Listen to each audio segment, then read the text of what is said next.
In 1925, at age 58, explorer Percy Fawcett set out for the jungles of Brazil to find a mysterious lost city he called Z.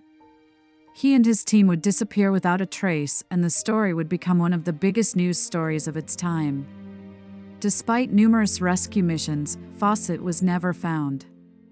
Had he been killed by Amazonian tribes?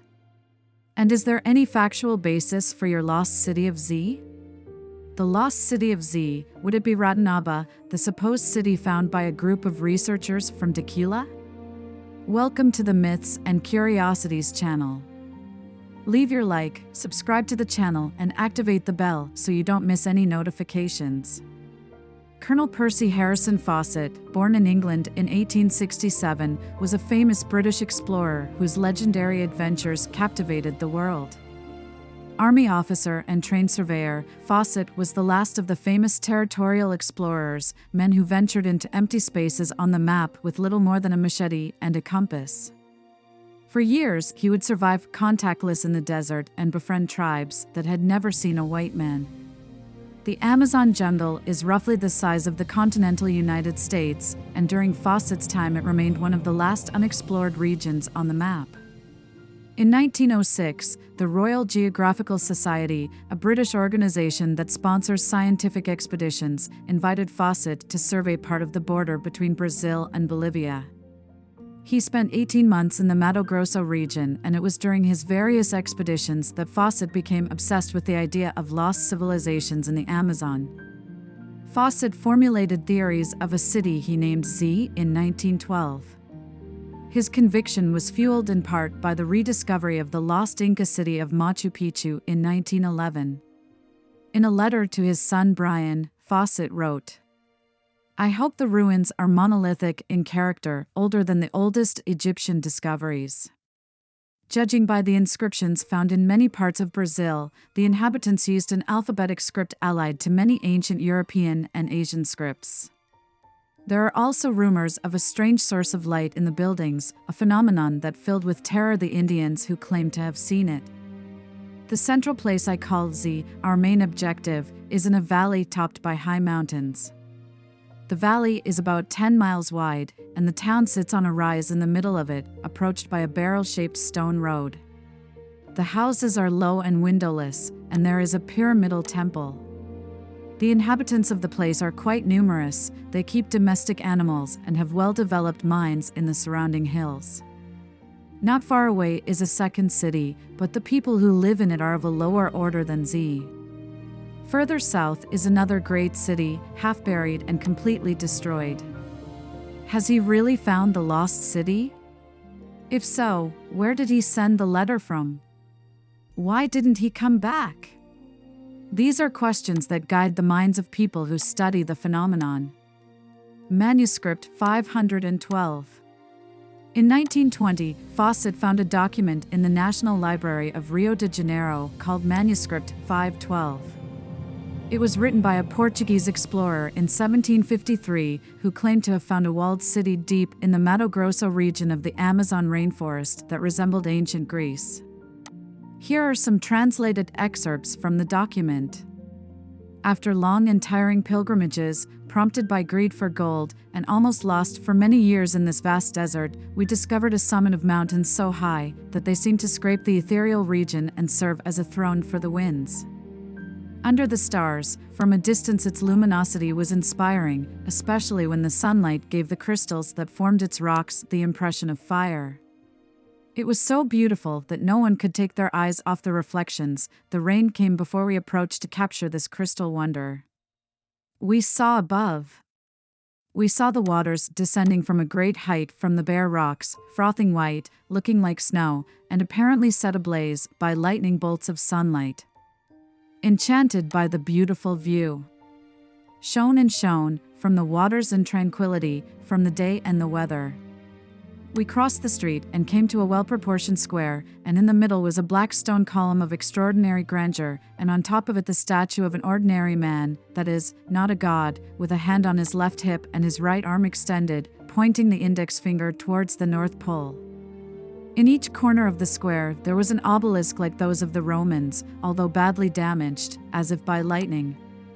One of our companions named João Antonio found in the ruins of a house a gold coin, spherical in shape, larger than our 6,400 reis coin. On one side was the image or figure of a young man on his knees, and on the other another a bow, crown and arrow, many of those coins which we doubt not to be found in the abandoned city, which had been overturned by some earthquake which gave no time, so swift was its arrival, to remove precious objects, but it takes strong arms to loosen the rubble that has accumulated over so many years, as we have seen.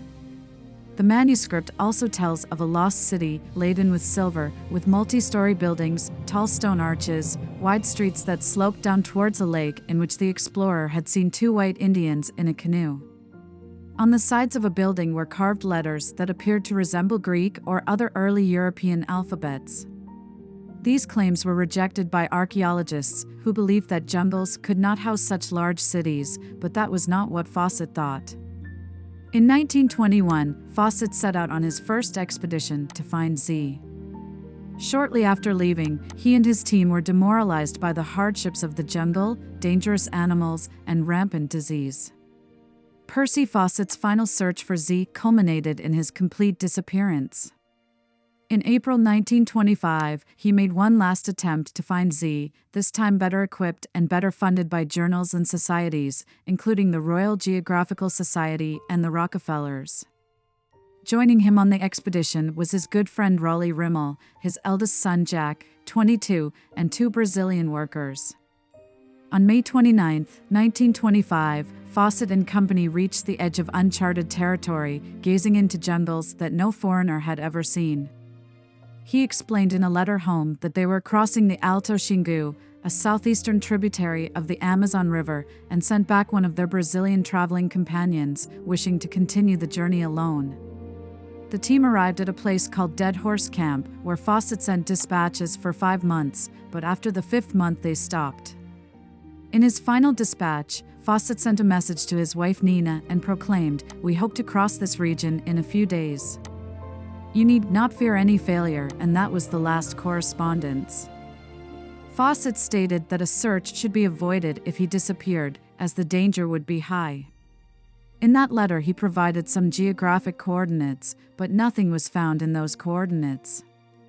The expedition had previously stated that they planned to be gone for about a year, so when 2 years passed without a word, people started to worry. Countless rescue missions in search of answers were mounted, despite their proclaimed wishes against it, and many of them suffered the same fate as Fawcett. Thousands of people signed up to participate in these expeditions, and dozens began looking for them over the next few decades. Anyway, the official report from one of the rescue missions said that Fawcett went up the Culialine River and was killed for insulting an Indian chief, which is the story most people believe today. However, Fawcett has always talked about maintaining positive relationships with the indigenous people of the area, and the way the natives remember him correlates with what Fawcett wrote. Another possibility is that he and his team died as a result of an accident, such as illness or drowning. A third possibility is that they were taken by surprise, robbed, and killed. There was a revolution in the area not long before, and renegade soldiers were hiding in the jungle.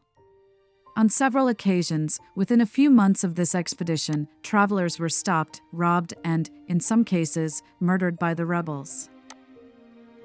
In 1952, the Kalapalo Indians of central Brazil reported that some explorers passed through their region and were killed for speaking ill of the village's children. His account details suggested the victims were Percy Fawcett, Jack Fawcett, and Raleigh Rimmel. After the report, Brazilian explorer Orlando Villas-Boas investigated the alleged area where they were killed and recovered human bones, as well as personal effects, including a knife, buttons, and small metal objects. The bones underwent numerous tests. However, without the DNA of Fawcett's family members, who refused to provide samples, no confirmation could be made about the identity of the remains. The bones currently reside at the Institute of Legal Medicine at the University of São Paulo. Although the lost city of Z of Fawcett has never been found, several ancient cities and remains of religious sites have been discovered in recent years in the jungles of Guatemala, Brazil, Bolivia, and Honduras. In 2007, an archaeologist named Michael Heckenberger wrote about the discovery of an ancient monumental site known as Kuhiku. It is supposedly found near where Fawcett's team were looking for the lost city of Z. While there is doubt, it is uncertain if it is the legendary location. But with the advent of new scanning technology, it is possible that an ancient city that spurred the legends of Z will be identified. Tell me in the comments what you think of this story, and if you liked it, share this video to help the channel. Enjoy now and subscribe to the channel and leave your like. See you in the next video.